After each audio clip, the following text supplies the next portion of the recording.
Hello guys, magpunta tayo sa Netherlands guys. Bili tayo ng ibuprofen, paracetamol yan guys, na may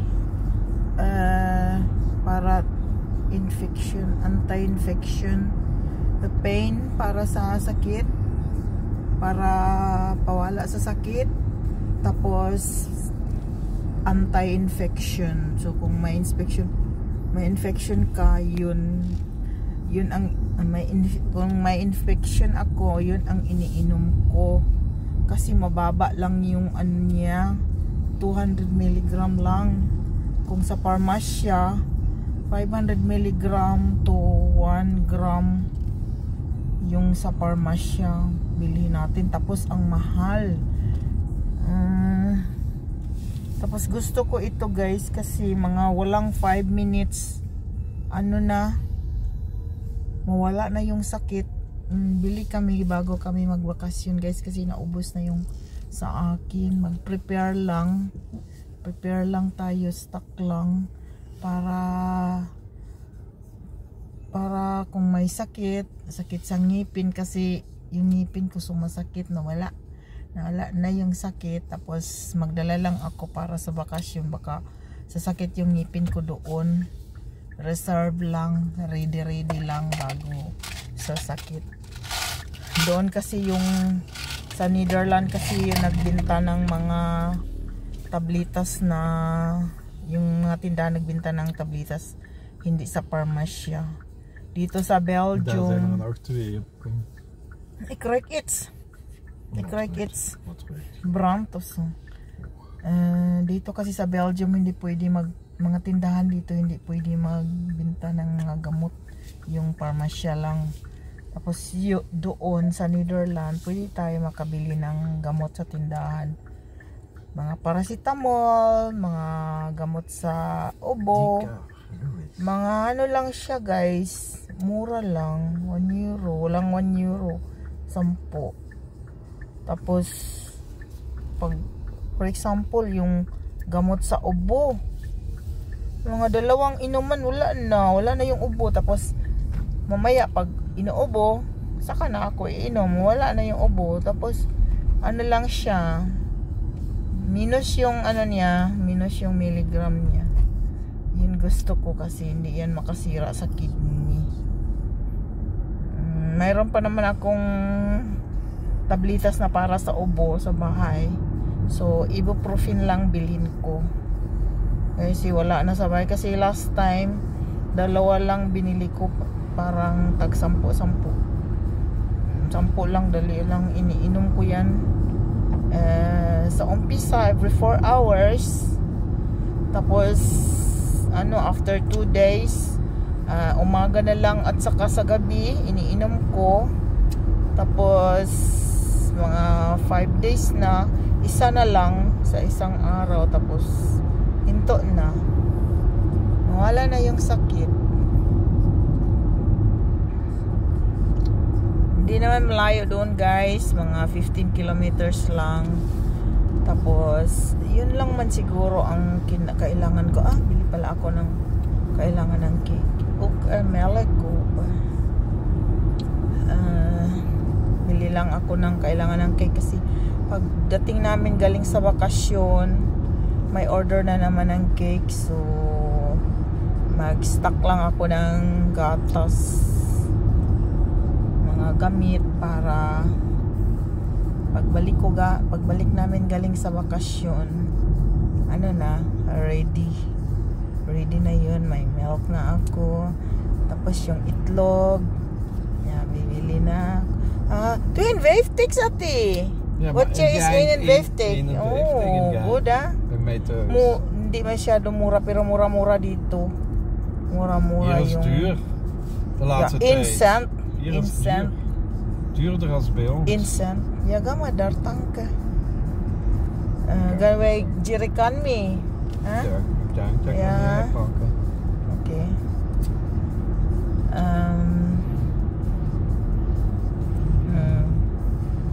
Dito tayo sa daming mga motor riders guys. Dito tayo palaging dumadaan pag papunta tayo sa Netherlands guys. canal, transport, way of transportation, the canal. Canal yan guys, hindi yan river, hindi yan ano, canal kasi. Yung canal kasi guys, dito, ginawa. Kasi daming tubig dito guys. So, gumagawa sila ng way of transportation, iwas traffic. So, yung mga mabibigat, dyan nila idaan, isakay sa barko. Dyan idaan. Tapos, para hindi na masyado marami dito dumadaan, mga mabibigat yung katulad ng mga bato, balas, simento, auto, dyan sila dumadaan, sakay ng barko para ano,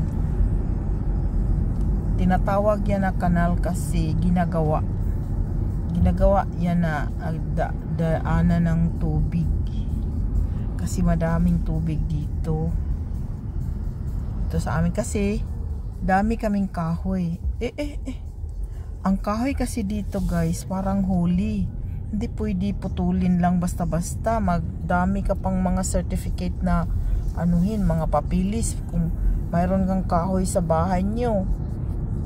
Ano ko sa munisipyo, daming papilis ang kailangan para mo lang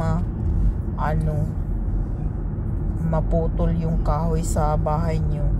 Katulad sa Pilipinas guys, katulad ng lubi, ang lubi bago yan maputol, dami mong papilis kasi parang huli yun. Pero yung mga kahoy sa Pilipinas pinuputol, kaya nga palaging mga may flood doon. Dito di kami naka-experience.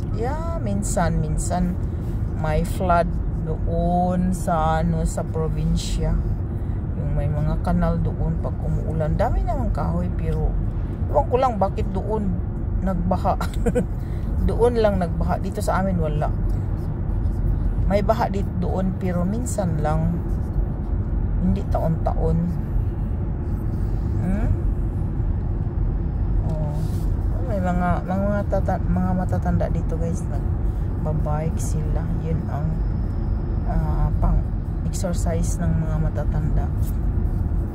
Pero may nakakilala ako guys, palagi silang nagbabike pero dementia pa rin kahit palagi silang nagbabike. So ano na ngayon daw, wala na dementia. Ano na daw, pumapayat na pero ano pa rin 80 na rin ang sa atin sa Pilipinas mga 70 na yan. Yung average life in Philippines is 75. Dito dumadating pa ng 80, 90 ganun. Kahit magkasakit sila pero doon na sa mga 80, 90. Sa atin sa isinta nagkasakit na kasi daming baboy sa atin, daming kumakain ng baboy. Ako kumakain naman ako ng baboy pero once every 2 weeks yung pinaka, or once in every month, ganun lang. Pero kinukuha ko yung taba, hindi ko itapon ko yung taba. Oy, nandito na tayo sa Netherlands. Dito na tayo sa Netherlands guys. So weird na tayo, malapit na tayo dumating sa tindahan. Tingnan nyo, kanal pa rin guys. Dito kami dumadaan sa kilid. Dito industry terrain. Ano yung terrain? Industry terrain dito. So, sa Netherlands. Yan. Walang bahay. Industrial lang dito. Papasok tayo dyan dito. May barko dyan. Standby kasi Sunday walang business Sunday. So ang driver din magpahinga. Dito tayo pasok, tayo sa bridge. Daan tayo sa bridge. Oh, yan ang kanal. Maliit lang.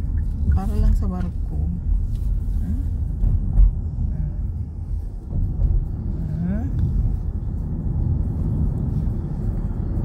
Diyan, may swimming pool dyan guys. Indoor swimming pool.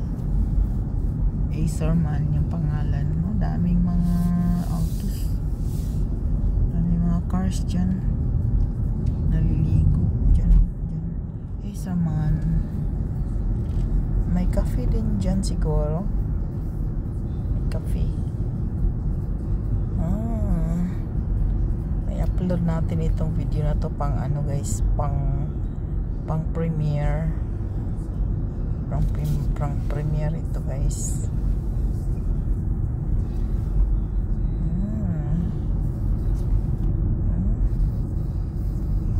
Dito papunta na tayo sa sentrum guys. Punta na tayo sa sentrum. Tingnan natin. Dito mga mayayaman nakatira dito guys. Mga ano dito, villa, yung mayayaman ng mga Netherlander. Dito nakatira yung mga house nila, villa ang mga bahay nila dito. Dito yan dyan, bahay din. Ay, camping daar zat hij. Zo wil maar belong. Dat is een hoogsport. Ha? Dat zijn paardenwagens. Paardenwagen. Dat is niet maar sasakyan daw ng mga kabayo. Ano yan dyan? Manage. Para sa mga kabayo. Mga contest sa mga kabayo. Malapit na tayo sentro guys.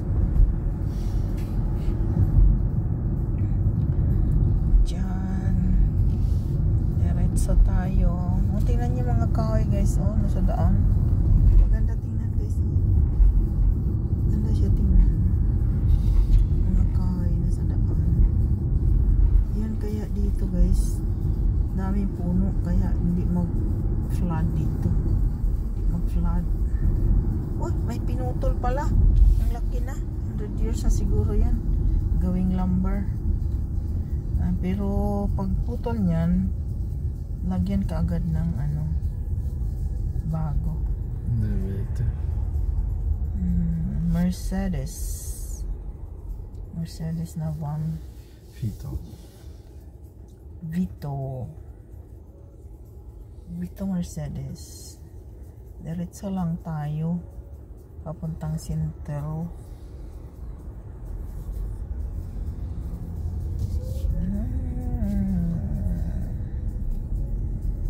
McDonald's nasa sentrum. McDonald's. This looks so bad.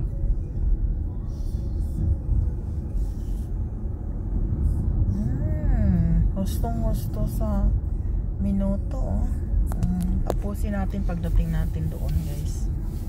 Tapos natin ito. Die hebben ook niet meer veel besteld, die van Holland hier, hè? Die vrouw. Die vrouw van Holland heeft ook niks meer besteld tegenwoordig, hè? Niks bestaat. Die vrouw die hier woont. Wie vrouw? Zeg. Je woont toch maar één vrouw, die geeft wat het variëren. In Weert? Ja.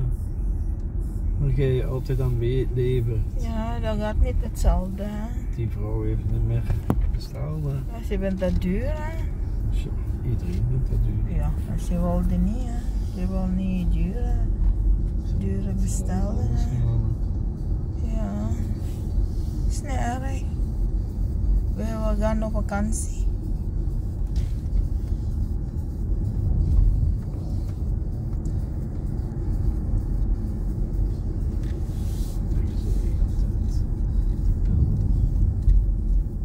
Niet in België krijgen.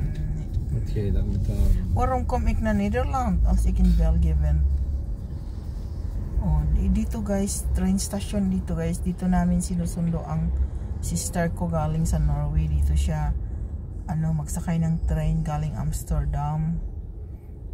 Tapos dito namin sinusundo para hindi na masyado malayo mag-drive papuntang Amsterdam. Ang Amsterdam is 200 kilometers, I think. So mga 2 hours. So pag magsakay siya ng train, diretso na dito. Dito lang namin sunduin mga 15 minutes. 15 minutes, ano na siya. Sakay lang siya ng train papunta dito. At saka pag ihatid namin dito din, madali lang din sa kanya. Madali lang sa kanya magsakay ng train.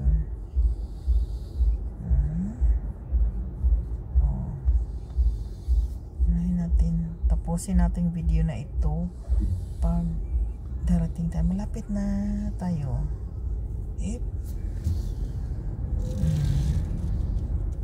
Malapit na tayo. Nasa sentro na tayo guys. Nandoon ang tindahan natin, nandoon.